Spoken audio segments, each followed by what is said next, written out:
There's two major types of biases in financial trading. There's cognitive biases and there's emotional biases.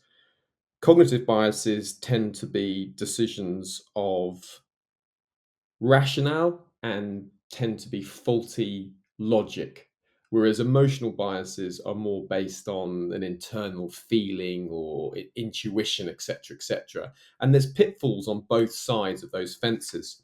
And one of those biases I want to look at today is the confirmation bias.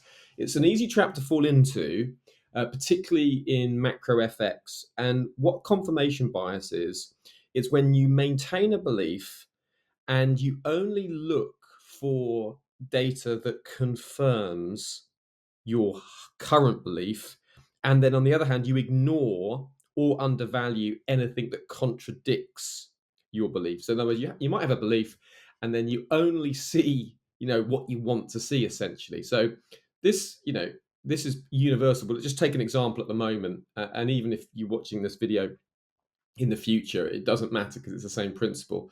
But at the moment, there's a clear dollar sell bias. We've seen slowing US economic growth, falling US inflation. Expectations are that we're going to be seeing a weaker dollar as Fed rate cuts get ever closer. So dollar weakness. But the Fed has told us, they're going to be data dependent. So if we get some strong inflation data, then we can expect to see the dollar gain. Well, let's say you're intraday trading and you say, "Oh, yo, I know we've had this strong inflationary print, and that's going to make the Fed more likely to hike interest rates." So you'd expect dollar strength, but say you ignore it, okay, and you intraday, you sell the dollar because you're expecting dollar selling.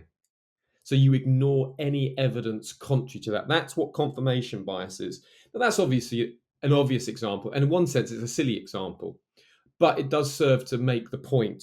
So just watch out if you only look at, positive information about your current or proposed investment and you ignore or discount negative information. And also, this can end up in overexposing yourself to one particular instrument. So you might be so convinced of a narrative that you invest very heavily in one instrument, maybe over leverage.